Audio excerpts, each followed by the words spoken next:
good morning or good afternoon, depending on where you're coming from. Thanks for joining us today on Becoming a Wise Agent. I have been traveling for a little bit, and I'm like super excited to be back here to be talking with you all. If you guys wouldn't mind posting in the chat what brokerage you're with, what city and state that you're in, and how many years you've been in the business. I think that always gives us a good idea of the audience that we're talking to. And then, as usual, we will have the Q&A section open for you to post any questions that you may have in there as well. All right, so I am not seeing us live on Facebook just quite yet. Let's see, are we yet? No, not yet. Okay, maybe now we are. All right. We are live on Facebook as well, so you guys can watch us there. Here we go. So I have my guest here with us today is Anthony Fernandez. He is the CEO, producer, host, educational influencer, speaker from the neighborhood, and also a realtor, right? So I'm happy to have you with us, Anthony. We're going to be talking about how building community connections drives real estate business.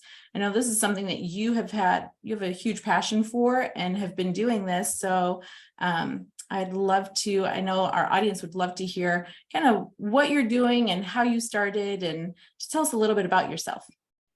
Yeah, thank you. Thanks so much for the invite. First of all, this is a pleasure to be on the other side and be interviewed versus me always doing the interviews. Right. I found myself in this sort of role through going back to who I was as a child. And in real estate, my parents were in real estate. They are basically the first to ever do it in our family all throughout. So they helped tons of family members get into homes.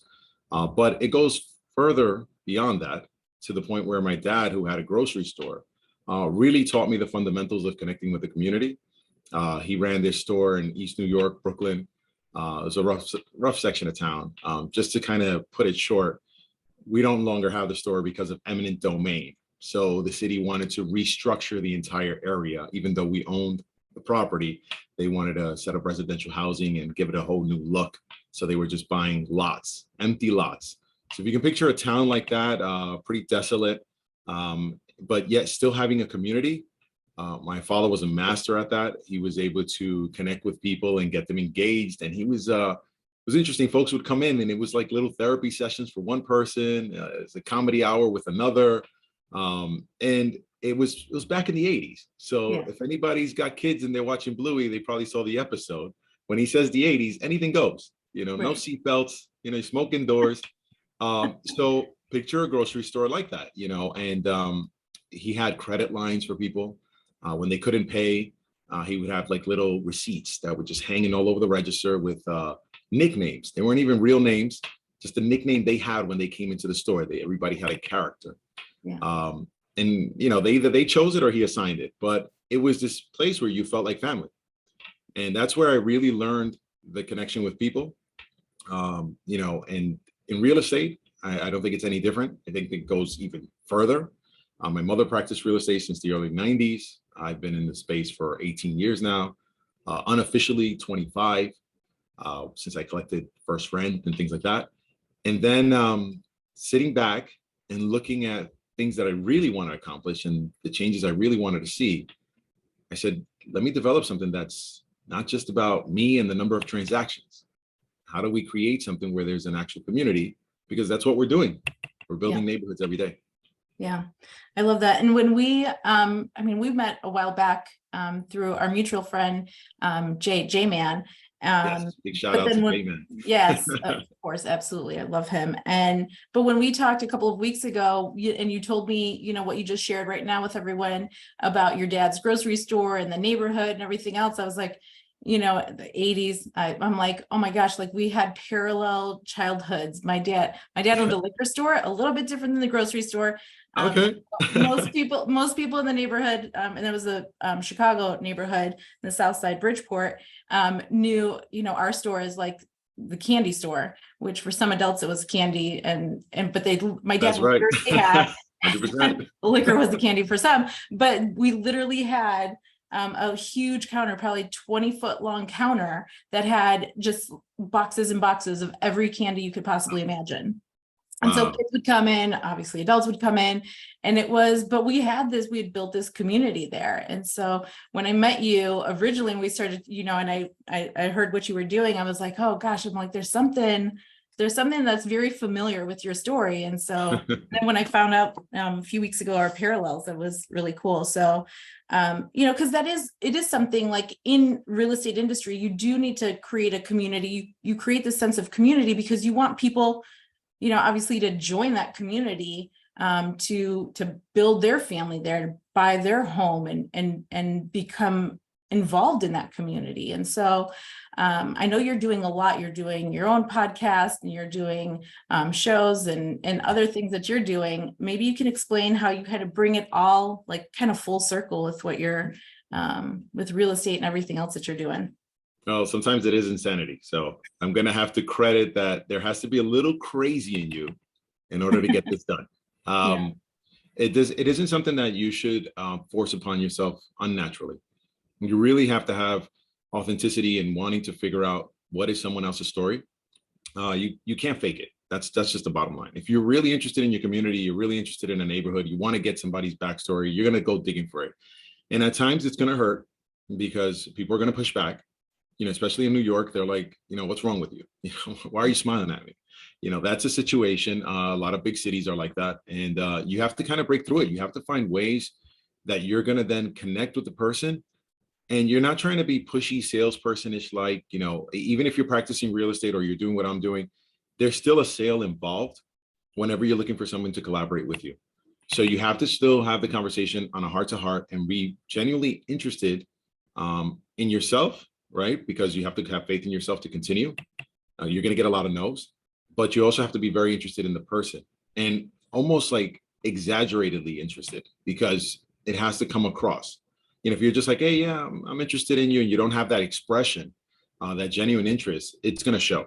They'll read right through you and they're going to figure, what do you want me for? What's the interest? And that's not what it's about. I think the key to my father having such a successful business in such a difficult area of the city, where there were hollowed out buildings and steel drums in empty lots were the way that homeless kept warm. That was not because there was a lot of people or high income. It was just because he genuinely took interest in their stories and the conversations. He would walk through situations and scenarios with people, and I'm like, the guy just wants to buy like a pack of cigarettes. You know what I mean? On Sundays, everybody would come super dressed up. The neighborhood looked completely different. We had a Baptist church down the block, and everyone was dressed up. It looked, suit and tie. And my father would be there, first one, congratulating them, applauding them, playing with the kids. And he still was in business. It wasn't one and apart from the other. So that's really what it has to come down to, is that you have to be able to kind of put the two worlds together. And to credit you and your family in the liquor store, because I know it's hard. I have an uncle in Washington Heights who's been there for 40 years with his liquor store. Yeah. And, now I think some of the bulletproof glass is coming away. I think recently he decided not to go so fast, but either case, it was that kind of thing that kept him along for 40 years in Washington Heights, Manhattan, New York. Mm-hmm. Yeah. I mean, and it does. I mean, I think, when you build this sense of community and you have that authenticity, it really, the way at least I saw it is, I have people sometimes, like even my team here, that ask me like, where did you learn your customer service skills? Because I think it's like customer service skills is what you learn.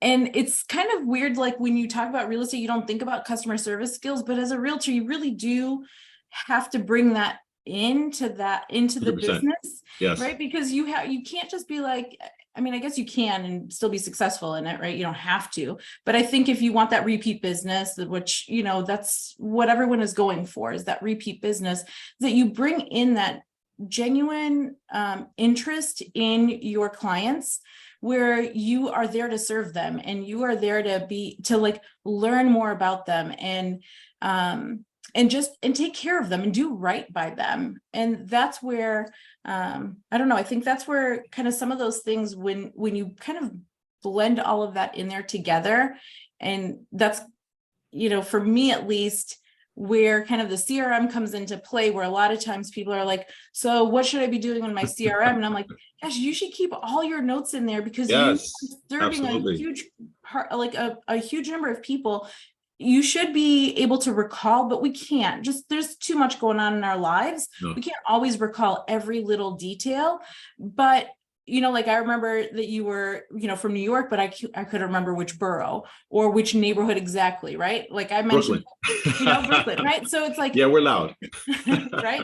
And so it's kind of like, that's where you make that note, and then you go back, and when you're having that conversation, that's where you recall it. And it brings in this, like, this notion of that you care, you've shown interest, you've taken the time to maybe not necessarily recall it through memory, but recall it through your notes, which Yeah. triggers your memory. And then that brings that genuine interest, where it gets people to kind of, really earn your trust and like you, to then go through and, go through this major purchase with you. Yeah, absolutely. No, it's a major purchase, and people put a lot behind it, and we put a lot into the business as well. I mean, big shout out to all the agents who are on the Zoom right now. I'm seeing years come up.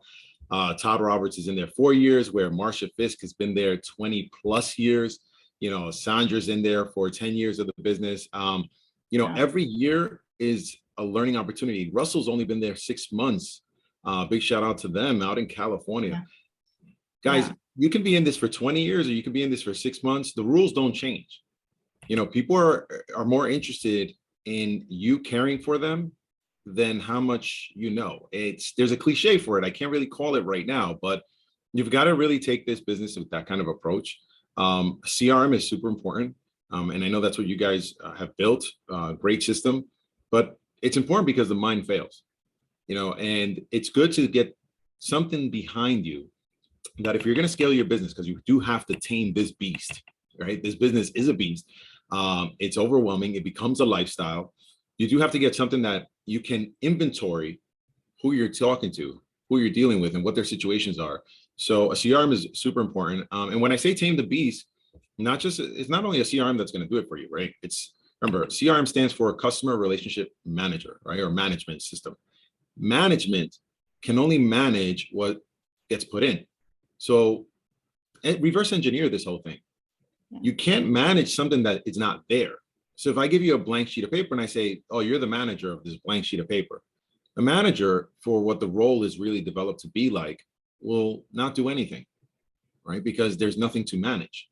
So you have to be entrepreneurial and get out there and start establishing new lines of business, but then you need some way to manage it, right? And this is where like software comes in. But taming the beast and scaling it from that point forward not only requires something, let's say a CRM, but it also requires you to constantly be out there and generate new ways and foster these relationships. Like you gotta feed into them, right? They're not just gonna, automatically blossom for you. I say that I failed. I have failed tons of times at doing this. I don't preach from an altar or whatever mountain top, or I don't know, lakeside, whatever your view is, right? We're all in real estate, so everybody's picturing a different location. So whatever the case is, I've messed up too. Sometimes, I'll give you a case in point. I was at a conference just a couple of weeks ago, and it happened to me two or 3 days ago. I'm at a conference and the gentleman's like, "Hey, Anthony, how are you? You're from the neighborhood guy." I don't remember the guy. I didn't know. He's connected on LinkedIn. So today, what I'm trying to emphasize here is today there's a lot more expectancy from the other person, because you're on LinkedIn, you're on Instagram, you're on Facebook. They're expecting an actual connection.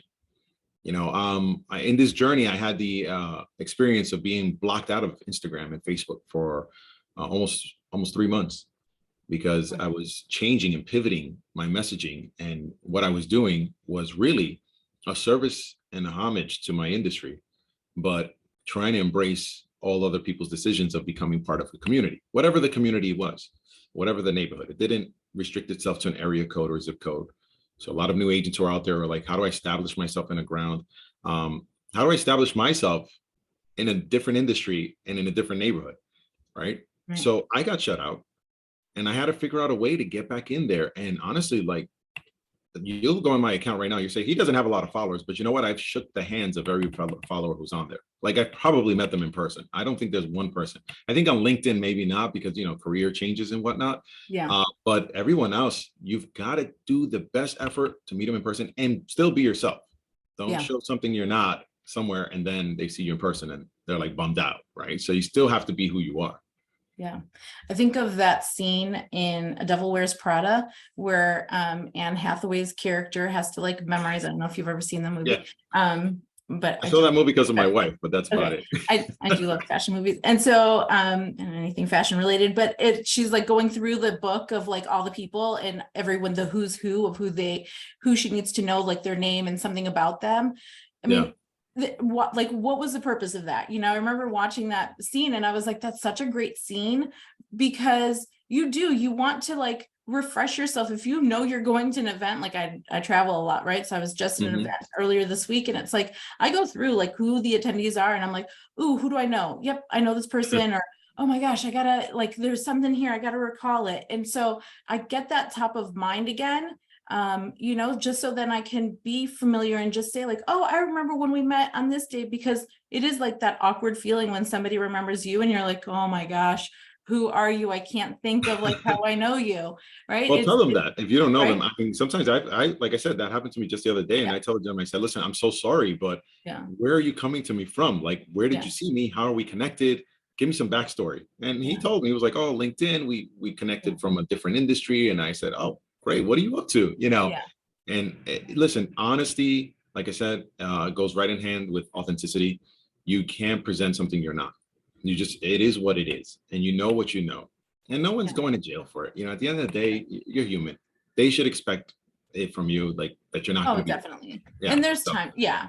And there's definitely times, I mean, people will attest to this, that I'm like, oh my gosh, I know you. And they're like, oh, you don't know me. I see you on the webinars and I just feel like I know you. I'm like, oh, okay, lovely. And then you Yeah. just start asking questions. And I think that's the other thing is like, you just start becoming inquisitive about them and getting to know them a little bit more on a personal relationship, because now you're interacting. And then that then goes, then there's that moment that's created where you have that connection and things can then follow up from there. Yeah, correct. And actually, it makes business a lot easier to approach. So when the conversation comes to be of business, it doesn't seem so strange because you're not getting out the gate with that. Yeah. You've already had something that you've established prior to. So it's much easier. Yeah. So I know we have quite a few questions here that the audience has already submitted. One of them that stood out to me was, there was a person that had said, here's my situation. I'm an experienced agent, but I just moved to a new area. So like, how do I establish myself? How do I become part of like, what do I do to like embed myself in this community, this new community? Yeah. So I expected some questions like this too. Yeah. I would recommend for a new agent, first of all, to be fearless, because they have nothing to live up to. Nobody knows you. Yeah. You're brand new, so you are establishing a brand new identity. You just came out of witness protection. Imagine that. Okay. Nobody knows who you. Blank slate. Be as creative as you want to be. Start creating a brand that aligns with who you are. If you had no ties to the community and you want to start establishing ties, then find the niche. Maybe you're focusing on parents. And I turn to this in terms of like demographics. Maybe you're focusing on folks who are coming to a certain milestone in their life, and start joining those communities. I think the easiest thing is if it matches milestones in your own life. So you might say, oh, well, I'm single, I'm not married, I don't have kids. How am I going to connect with this community? I'm sure there's other singles, right? And I'm sure there's other singles that are establishing their own business. Don't count yourself out as a person who is not a business owner.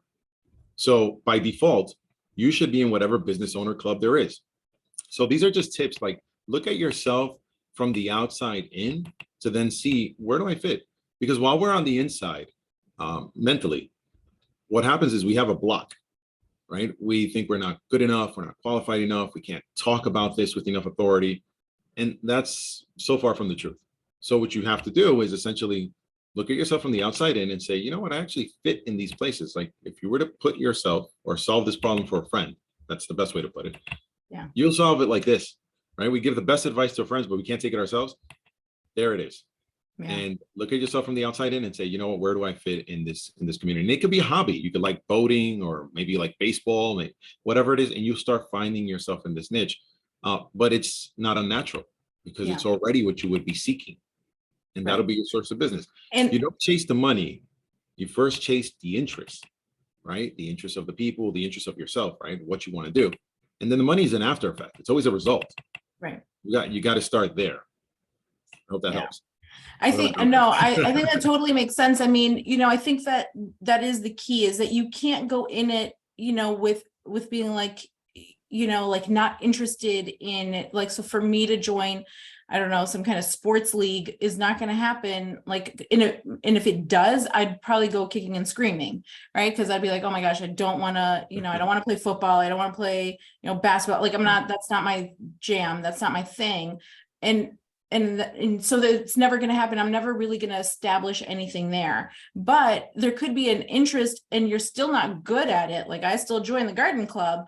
I'm not very good at it, but I have like this deep, like real wanting desire to learn and like be a part of that community and be around other people that are good at it, because I'm like, maybe some of their knowledge will soak off on me, and, and I'll find something there. I'll make connections there. And that's where it will happen. So you don't have to be necessarily good at whatever it is or know how to do whatever club or organization you're going to join, just that you have that interest, because then Yeah. everything else, like my gardening skills have gotten a little bit better over the years. Not fantastic, but Something's growing. right. Yeah, exactly. I've made friends that can help me make things grow. There you go. That's it. That's Right. what I'm talking about. And Yeah. so now I'm like, hey, you want to come over for a cup of coffee and look at my garden and give me some tips on it, Yeah. which then you build those relationships from there, where then there's that trust has been established, and then things can happen from there. Yeah. Let me share something. That's the number one thing I get asked. So anytime I'm asked to speak, the folks who are running the program and they have a few words to say, it's always an insecurity about, where do I belong? What do I say? Do I have the right to say it?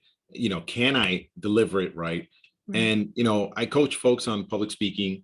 I'll have conversations with people on their run of show and work with their agenda if they ask me to be the host. But that it's like they get stuck, and I say, listen, stop trying to operate within yourself. You're there to give something to somebody else. So just do the best you can in delivering that gift.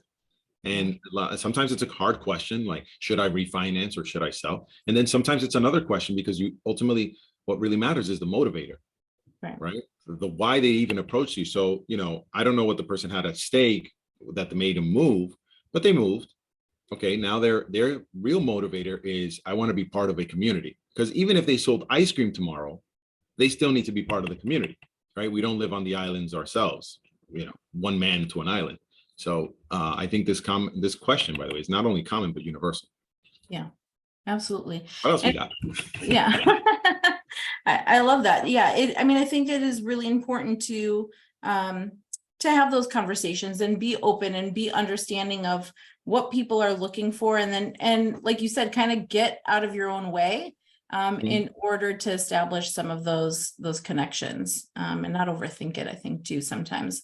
Because then if you start thinking of all the negatives, like, oh, I'm not going to be good enough and I'm not going to have anything to say, I have no value here. If you keep saying all those negative things about it, then you're never going to see anything other than those negative things, right? Yeah, of course. And we're all born with limitations and thoughts, so Yeah. sometimes you just need to silence it. It's hard, but try it. Yeah. Yeah. So another question here is, we talked about like some of these specialized clubs, but then I know there's like the Rotary Club and Lions Club, there's the Chamber of Commerce, there's all these different kind of organizations that people can join in on. Like, what are your thoughts on and takes on some of those things? Do it. That's it. I'll sum it to two words. If you find any club that's of interest to you, even if it's not of interest to you, just look into it. I did for a long time, and I honestly haven't gone back to getting as involved. as I'm trying to develop this, as I'm continuing my real estate practice and so forth, which eventually one of them is going to go away. I'm not going to kid you with that. But practice getting in touch with people, like Yeah. looking things up, finding out about events, and then who's running the event, right? Because obviously they're doing an event in conjunction with other people. So that person, if you think about it, they're connected to an entire web of people. So if you say, let me join the Lions Club, it might connect you to somebody else. I mean, I personally, I volunteered with my neighborhood watch program. They were, deputized, I guess, by the local precinct. We had IDs, we had walkie-talkies, we had lights on our cars, we had magnets, we did traffic detail. I think I arrested like 3 people for vandalism or something like that. Or break-in. I can't remember now. But anyway, point is, I was involved with some people who were speaking to state senators for funding of this nonprofit. Speaking with the police captain. I remember one time I was stopped illegally, and I told the police officer, I was like, "Listen, I volunteer, and your captain such and such," and he was like, "Oh, I'm so sorry," And I think it just that avoided me a ticket, which was uncalled for. But the point is that you got in touch with your community. I don't look at the police officer as somebody who just wanted to give me a hard time, but he might just be somebody I'm going to need sometime. I remember when we would have certain situations, for example, where the buyer wanted the vacancy. It's like, hey, talk to that tenant, see if you can get him out. I said, no, I'm not going to talk to them. They go to the same supermarket I do. Like, you talk to them. You're buying the house. You decided to sign a contract, not me. You handle that. Now, it sounds mean, like, oh, you're burning a bridge, but you got to look at who's in your community. And if they're organizing themselves as a group, as volunteers, that's huge, because you're talking about kids, family, obligations of all sorts, but they're taking time out because they want to do something in their community. So they're all about this. So by all means, my answer is do it. And whether it's your church group or whatever the case is, it doesn't matter. Just be involved with something, because real estate is everything. So you've got to make yourself known somewhere, if not everywhere, but somewhere. Yeah, absolutely. I mean, I know in the community that I live in, a lot of things are happening at the school district level and whatnot, getting involved with the schools, giving back to the schools, and doing whatever it is that you can. But even the Chamber of Commerce, not just here where I live, but across in every neighborhood, that's a great way of establishing yourself in your business, and then getting to know other businesses. And I think we talked about this on the podcast series before, where it's when you start bringing in other like local businesses, and you build like I think it was a couple of weeks ago, the last time we did this, I was talking to my friend Nakia, and we were talking about he had mentioned something about inviting vendors or even some of your clients and have breakfast with them or whatnot. Take them to that like restaurant, that local restaurant in your neighborhood, and set up the meeting there. And that's where you have all of your meetings with all of your vendors, let's say. Then you get to know the restaurant owner or the manager. You build that rapport there. You kind of then start bringing in this sense of community there, where you walk in and it's kind of like Cheers. Everybody knows you. You walk in and everyone's like, like, hey, Norm. That store. Right. I mean, I think you could sum it up to this one phrase. It's basically, and I think I've heard it before, but it's be the change you want to see. So if you want people to talk to you, go talk to people. If you want businesses to interact with one another, collaborate with one another, then be the first one to do it, or get in a space where it's already happening, because that you depend on the community. Your inventory is the community, right? It's their homes. And the reason they're selling is not because it's coming out of an assembly line. It's because there is something behind it that's pushing it down into the assembly line, like some motivation, some milestone, some change in their life. So you have to just be upfront and be visible about that and be seen as that person. Yeah. So now we've given our audience here like a lot of examples on how to get themselves out there in front of their community, or even build their own community, or join their community. What happens? So now they've got, they're part of the garden club or whatever it is, right? And so they meet Rita, that's my garden person. That's my garden friend, Rita. She's master gardener. And it's like they meet them. And so now what? So what do they do? Like, how do they, like, do I just say, okay, hey, Rita, by the way, I'm a realtor. If you ever want to sell it, sell a home, buy a home, don't forget to call me.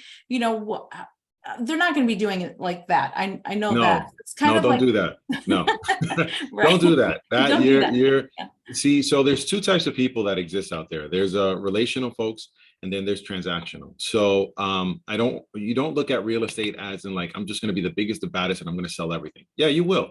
But remember, that's a result of you doing everything else, which is setting up the relationships. People will naturally ask you, hey, so what is it that you do? Like everywhere you go, people ask, so what are you doing? So what are you working on? They all want to know about how you're spending your time. So that question is going to come up naturally. Just don't go out there pushing it. Like you're some aggressive car salesman situation and you're like, listen, I got a great house. Here's a great deal. Because what's going to happen is you commoditize yourself. You become a commodity. It's who does it for less, who does it quicker, call me when you find something, or a good deal. And you're like, what the heck does that mean? Right. So you don't want to be that kind of person. You got to understand that even if you were selling cupcakes, your cupcakes could be real good, but they're not the best. And they'll be the best for a season, for a couple of years, but not forever. Someone else can make cupcakes, right? Someone else can do what you're doing. So your messaging has to come across not only in the number of transactions or highest sales price or best sales to close ratio, between your asking price and what it actually sold for. I sold it for 96% of asking, or in this case, as we had a few months ago, 120% of asking. Yeah. That's not going to get you too far. That got you to a point, but you have to continue to be genuine about what you're doing, especially when you're part of these organizations, and be willing to provide some expert advice, not unsolicited. But if there's a conversation and it's about housing, be creative and figure, hey, you know what? Let me do a workshop or a class for the people in my group, in my Lions Club. Let me figure out a way that I can participate in their event and place in some of my information or my influence, or maybe I'll get a venue because I know other places, and you put two businesses together that otherwise didn't speak to one another or didn't know of each other's existence. So you got to get creative like that. And that's when people are going to start asking, wow, such and such, they're such an amazing person. And by the way, they work in real estate. Yeah. They're a loan officer, they're a notary, whatever. It's going to come up. Yeah. Yeah. No, I love that. And so, I know that, once that starts happening, you have those relationships, those conversations, and you get that. And I love the part that you said, like, get in front of a larger audience, like hold a seminar or a session or a class of some sort. And I always think of it as, okay, because at some point you do want to capture this information, you do want to exchange information and build upon that. So how do you do that in a way where it doesn't come across where it's like, all right, here you go, here's my card, like, call me if you're, how do you do that in that way? Well, I mean, you want to, once you're connected to people, and because of social media, it's made it a lot easier. So you're no longer sending that random letter to their house, right? Mhm. They might receive it because they're in the farm area, but because of social media, they're seeing your daily life. So and I coach people on social media. We discuss things, I'm not a social media manager, but I would, try to help you find the voice. And when I go to real estate brokerages, first thing they ask is the same question. It's like, how do you connect with people? How do I build my business? And I'm like, listen, first of all, and I joked with you on this, this is kind of like a weight loss program. You got to put a little sweat. It's going to take some time to see the results, but, keep working at it. And they're like, well, what do I do? The best thing to do is this. You have the conversation, become friends on social media, on Facebook or whatever, and mix it up. A little bit of your life and a little bit of work life, right? Because that is your life, right? If you think about it, even if you had a full-time 40 hours a week, a third of your day, 5 days a week is your job. So you're going to tell me that 8 hours, you have nothing to share, right? So it's a third of it, right? The other third, you probably spent sleeping. And then the other third was mixed up between showering, brushing your teeth, fixing your hair, and all this other stuff, and getting there. Mundane. Right? Yeah. So if you break up your day in thirds, you cannot ignore an entire third of your day in your life for realtors 7 days a week. right? So Yeah. 8 times 7, 56 hours a week, show something. And the conversation will be natural because people will get curious about it. I always tell people, you don't even necessarily have to hold a full workshop. I did that a lot for high school. I'm a real estate instructor here in New York State, but before I became qualified to instruct for CE, I did classes at my former high school. And I went up to the director. I said, hey, listen, I practice real estate. I would love to do some classes. And then they created or injected me into the adult continuing education program. Oh, nice. So yeah, and I said, I can't do this myself. Yeah. So I incorporated a home inspector. I'll do 15 Okay. minutes of a class, you do the rest. Because they're all part of the process. And and it was never asking anybody to purchase or sell. I never mentioned another property. I mean, though it could have been something very interesting for me. I do that in my program now. Like there's a sponsored segment, but I'm highlighting another realtor, right? And I'm not looking for anything out of that. They just basically sponsor the segment. So you find ways, but it comes naturally. There's a pecking order before you're like, here's my card. Yeah. So when you're in this business, you're in it for the long haul. You're not sure. I remember my first transaction took me about 7 months, and New York State is an attorney state. So there's your answer. Okay. For anybody out there who's like, hey, I'm closing every 2 weeks. Look, New York State's a little different, especially downstate. Rochester, where J-Man's at, no attorneys. Yeah. Over here, we have a lot of fun. Okay. But I remember I said to myself, I committed. I said, look, I'm going to make a name for myself, and I'm not going to buy another pair of shoes until I do. And I walked so much that those shoes were sideways. And then I sold my first home right in my neighborhood, and I had gone everywhere. And this one just happened to be like a few blocks away from where I played Little League baseball. And that's how funny the world is. So, you got to keep at it. Yeah. And share. Absolutely.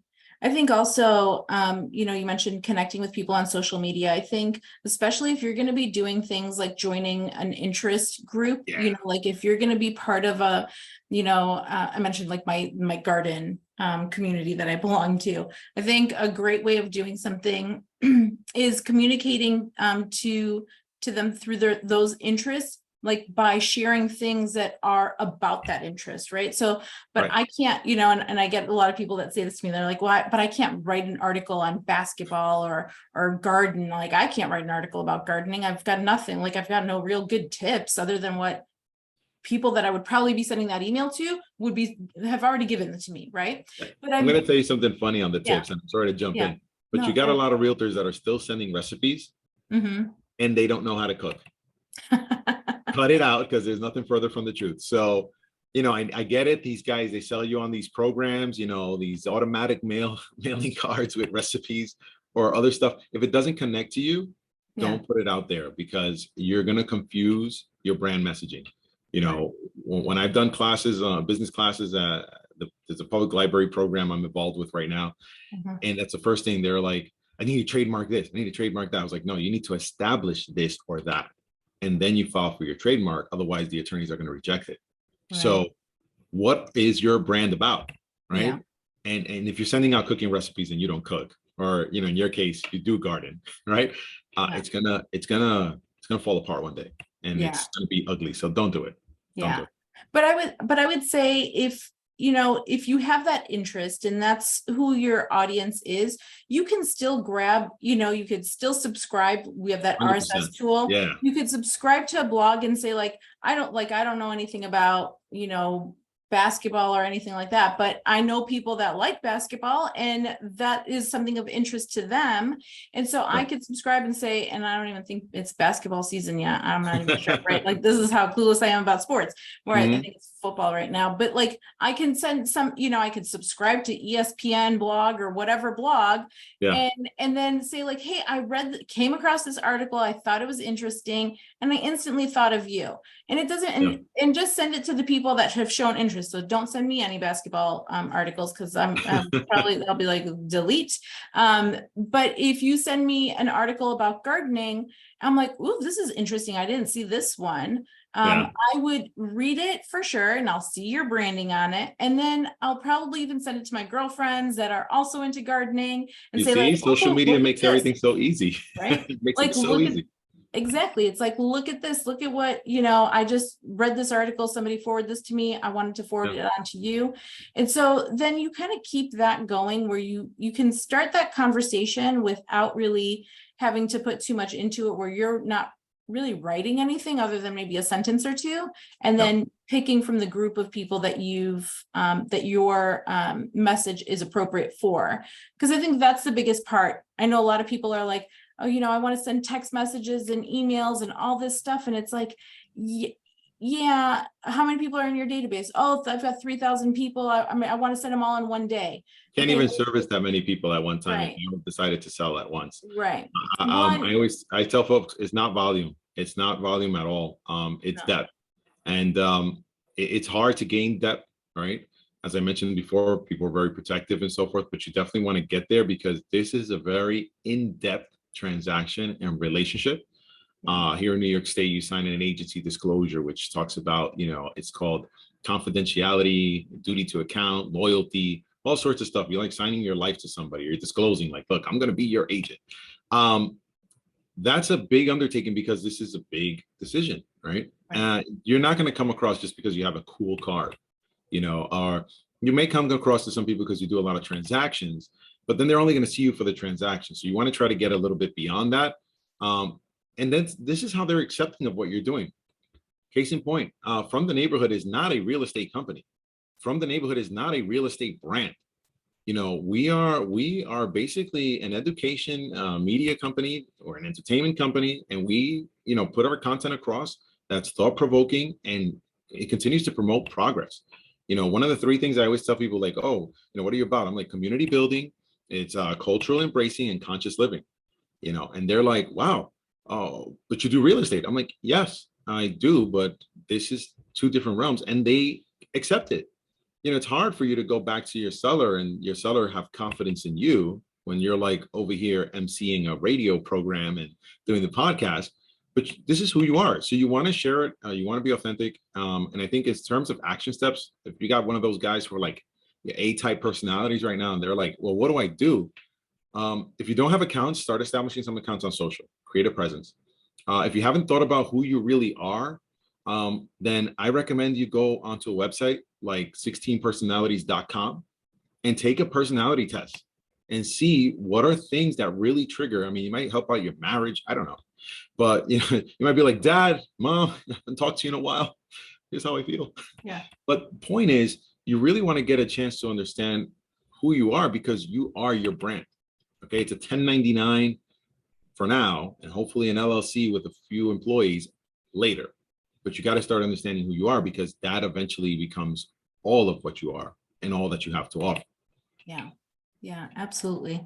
And I think it is really important to understand the depth of the relationship, and it shouldn't be casting such a wide net that where it's the net has got to be stretched so far that everything is just like flowing right through it and you're not really capturing anything.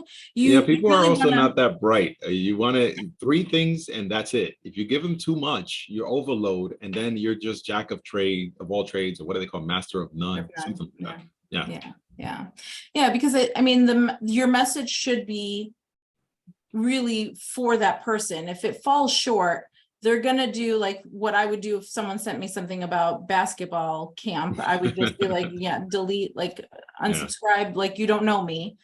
You clearly don't know me because you know that that's not one of my interests. So it should be something that is of interest to them. And when you send, I see it for me, at least when you segment that your audience in that way, is that this is the established type of communication that we're doing, is that I'm sending you information about this sort of thing and sprinkle in maybe a real estate thing here or there. But really, I understand our relationship and how it was established. And that's what I've proven time and time.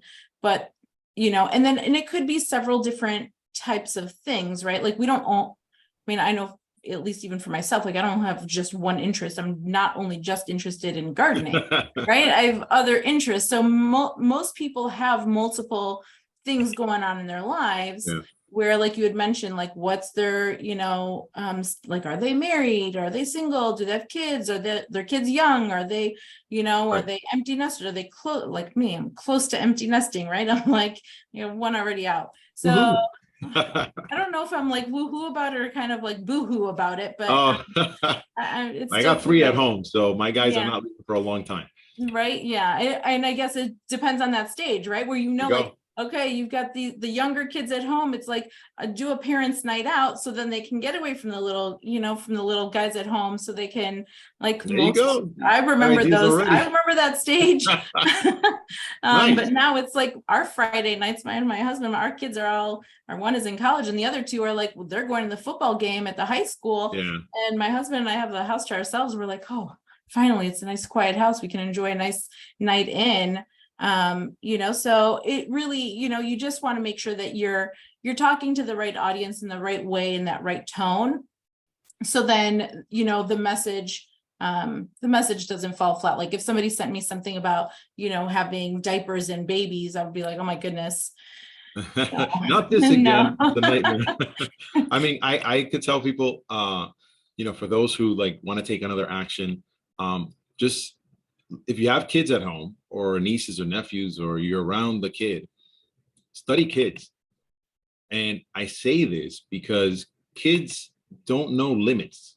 They think they can jump, they think they can fly, they're not going to get hurt. What happens when we get older, we get a little tighter. We start understanding the constraints of life, responsibilities of life, and we start playing within those rules. And those rules are made up by ourselves. So when you talk about like connecting with an audience, being creative, should I join groups and not? Well, as a kid, would you have considered the no? You probably wouldn't have. My 3-year-old goes up to kids and says, "What's wrong with you?" when they don't talk to her. And all my kids did that. All 3 of them. My 11-year-old now, I'm trying to bust him out of that. He's trying to take this, like, he's in 6th grade. He's thinking, is this cool? Is this not cool? And I'm like, listen, cool is cool when I was a kid, right? And it's no longer cool. Right. So the definition of cool continues to change, and you can be the one who makes what's cool, or you can be the one that follows what's cool. So I need you to really step it up and, stand on your own 2 feet. Don't rely on somebody else's opinion. And that'll change your entire life. So if you want to change your life, stand on your own 2 feet, take action, look at kids and be like, you know what? Why don't I act like an adult with a 3-year-old mind? And you'll see ideas start pouring in. And all of a sudden you're like, this could work. And now the challenge is translating that back to adult language, right? Because once you start seeing the connectivity of certain ecosystems, and then you want to translate it back so an adult understands, because I don't know, you need to lock in this venue, or you're trying to sponsor a local event that you created. That's the challenge. That's harder than coming up with the idea in the first place. Once you reset your mind for a little bit. And I say this to agents all the time, all these programs and all these things exist to assist you, not necessarily to tell you or to do it for you. I'm not talking of any trainer out there, but it doesn't matter how good they are. It doesn't matter how good I am or anybody. You need to, invest it into yourself first, and then it comes out, because ultimately it's your result, right? I can't put the muscles on your body. They're already there. It's what you want to do with them. So for those who are out there, just study kids. Study kids. You're learning a lot from kids. Well, because they don't have that fear where we, once you get older, you start establishing that fear, and then that sets in, and that kind of holds you back sometimes. Listen, I own the hair and makeup agency from 2010 to 2015. I represent the hairstylist and makeup artist. Yeah. I know nothing about makeup. I did tinker with it a little bit, I did read a lot of like the girl magazines when I was a teenager, because I wanted to see how women think. The stuff fascinates me.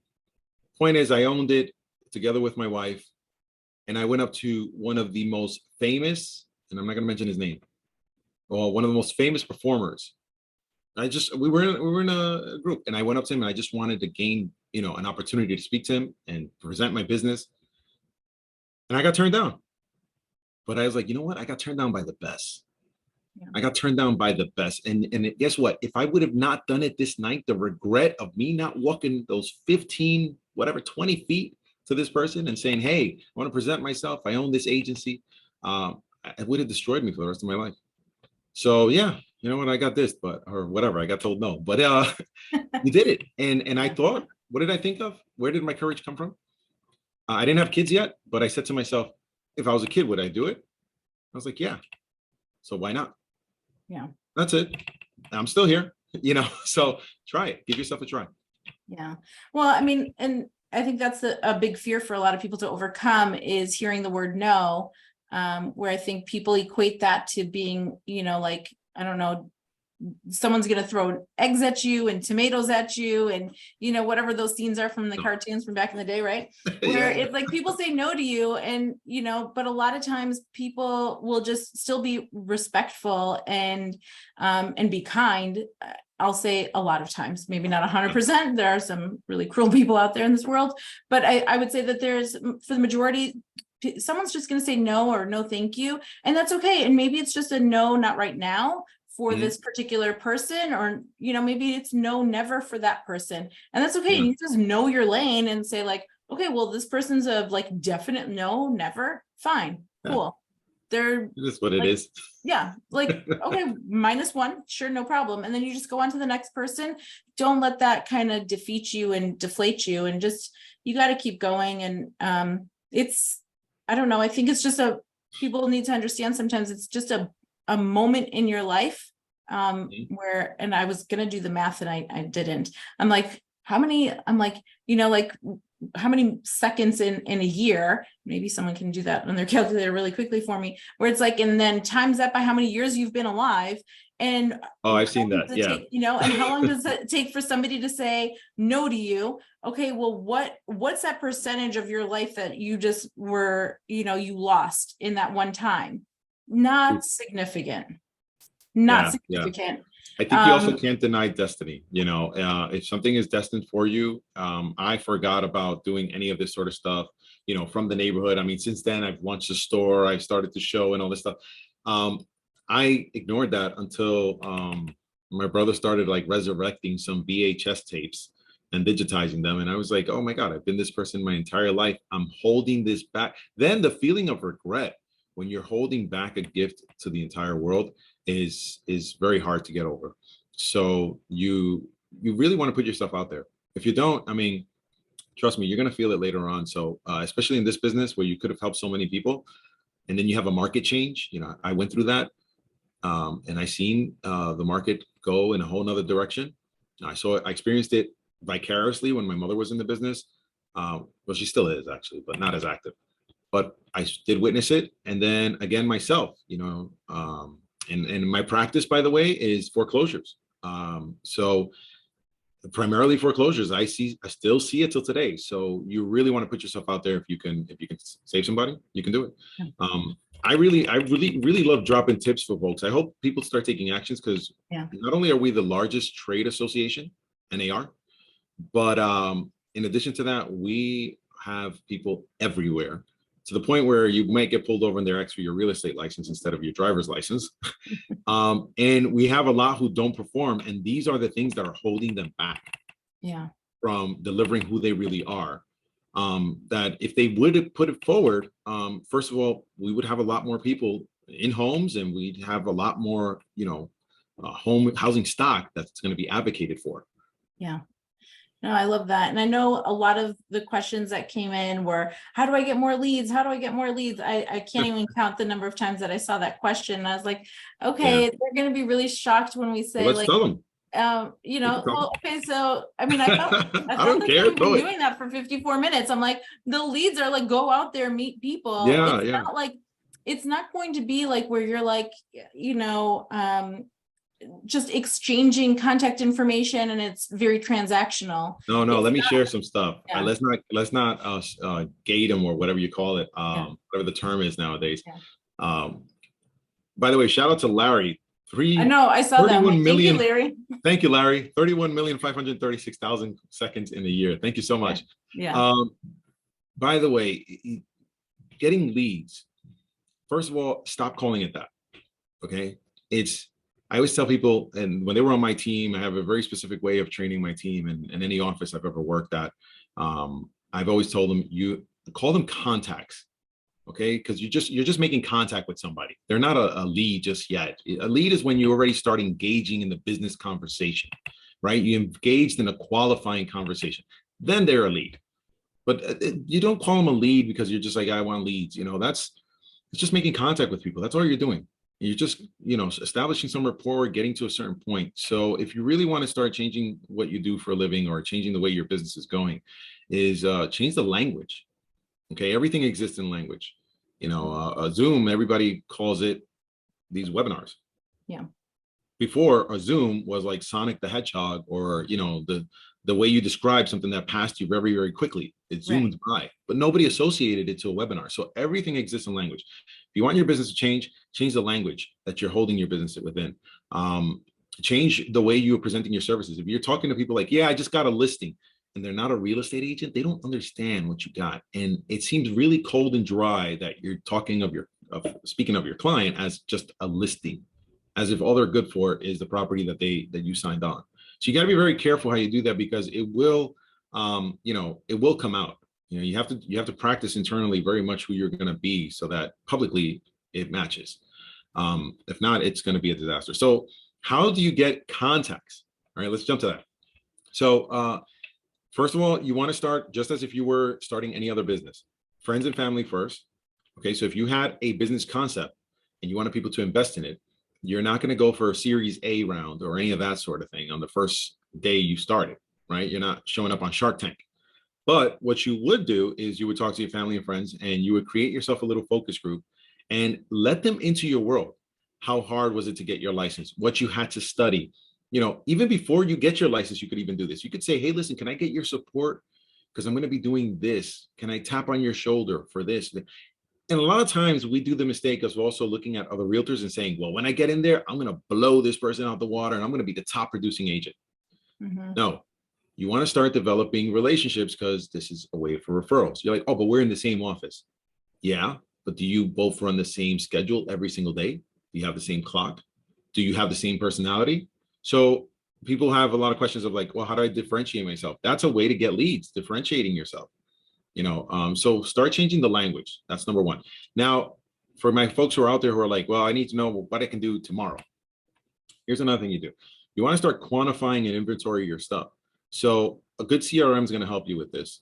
And I'm giving you that as an open plug, Ellie. And so you gotta stick it in there. You gotta say, wise agent. But the reason why it's important is this: even if you just use a spreadsheet, you gotta identify what Don't use is a spreadsheet. Opportunity. You do. Okay. What is an opportunity in 90 days? Right? In 90 days, if that's typically what it takes for a transaction, or if it's a rental, then cut it down to 30. But you want to start identifying, start writing down some names. Next to it, you need to start writing down what exactly have you been talking about, what you know of them. And if you don't seem to be like comfortable with it, then start digging deeper, and then you can shift them in or out of that list. But if you're new, or if you're in a slump, you want to start identifying who's somebody who I've talked to that seems to me like they're ready to make some sort of move, and start creating an inventory and make contact. And then with the contact and a purpose-driven conversation, you will be able to establish whether or not it's a lead. Okay. And, that goes into a whole nother training that I do, but then you get into like qualifying the lead and, inventorying that. But if you ask me, if I asked you, what's your book of business? I expect you to be like, I got 10 people that in 90 days we can do something. In 30 days we can do something. If you can't do that and you're trying to figure out all this other stuff, it's going to seem like loosey-goosey, hot air, all this kind of stuff that people just throw wisdom, like wisdom, but you can't act on it. Yeah. So for all my guys who are out there that really want to figure out how to build connections, how to get leads, first of all, you're not stuck. This is a people business and then a property business. And so you have to start looking at, who are the people around you? And if you haven't started, then get into it and start with friends, start with family, workplace, organizations, and then you start building different levels, and it will reach strangers that will eventually become acquaintance, and then friends or whatever. Yeah. I love that. I love what you're saying, is that your inventory of who could you go through a transaction with, or the possibility of going through a transaction with in the next 30 days, and putting them in a category within Wise Agent, right? Not using that spreadsheet, but using your categories or your or even your custom dates within Wise Agent to keep track of that, or your custom field, sorry, to keep track of those things. But I think also going through, and I was just talking to a few agents just earlier this week and saying, they're like, gosh, I have, 2,000 people in my database, and I feel like I need to add more people. I need to buy leads or do something. And I'm like, I don't know. I mean, so you've transacted with all 2,000 people in the last couple of months? And they're like, well, no. And I'm like, okay, well, are some of those people in there from I don't know, 7 to 10 years ago? They're like, yeah. And I'm like, okay. And what was their life like 7 to 10 years ago? And what was their last purchase? What was that like?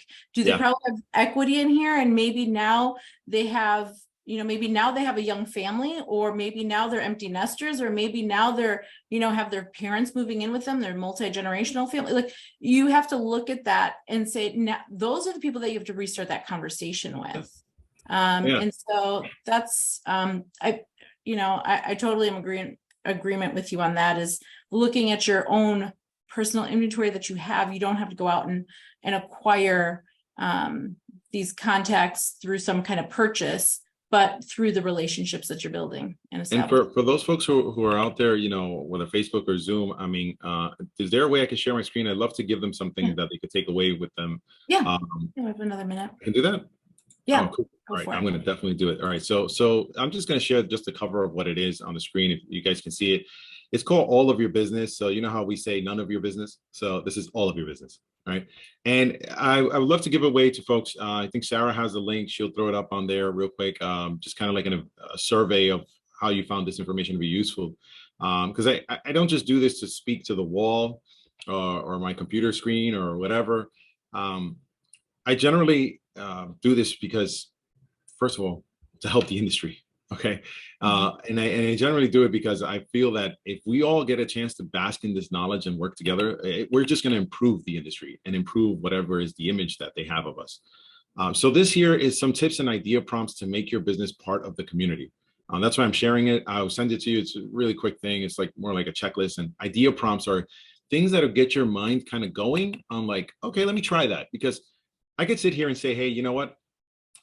Be a kid, think as a kid, but sometimes you need a little bit of an igniter. So if you guys have a stove at home and it does the tick, tick, tick, tick, that's what I'm talking about. Right? Your barbecue grill, if it's a grass grill, you hear it. Right? So that little igniter is what I'm referring to. And this could be some tips and idea prompts for you guys to get yourself started. Sarah just threw the survey link on there. You guys just fill it out. At the bottom of the survey, there's a thing there where it says, what's your email to send your free gift? Just type in your email there, and you can check the box, and I'll keep sending you stuff in the future. But then I'll send you the link so you guys can download it. It's on my store. But this will be stuff you guys can take action on, because I've sat in your shoes, and a lot of times you come to these seminars and people talk, but then you don't really take action.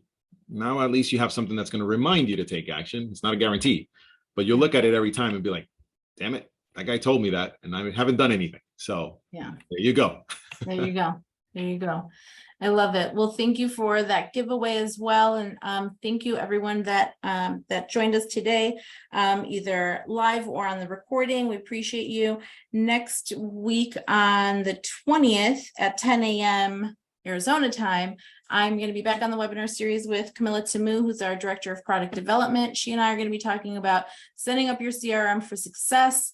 As we start, thinking about, getting closer to the end of the year, we're going to be, talking about how you can get your CRM started if you guys haven't started it just quite yet. We do have a fabulous support team as well that can help you get started as well. If you want to get started with that, I think Sarah's going to put in how to connect with our staff. And then we will be talking more about that then and sharing our screen a ton next week. So thanks so much, Anthony, for all the information, great conversation, and getting to know you a little bit more. Yeah, this was fun, man. I had a blast. Actually, I'm dying for more questions. If anybody has any, you guys can feel free to just drop them into that same survey. Yeah. And I'll be Awesome. sure to answer them off air. And this was great. Thank you so much. And your brand is amazing. And I don't know how you guys do it, but keep it Oh, up, because it's a valuable point. Once you get all this business going, you got to have somewhere to put it. yeah, absolutely. Absolutely. Well, we appreciate you and appreciate everyone else for joining in. I'll see you guys next week. All right. Thank you. Bye-bye. Bye. Bye.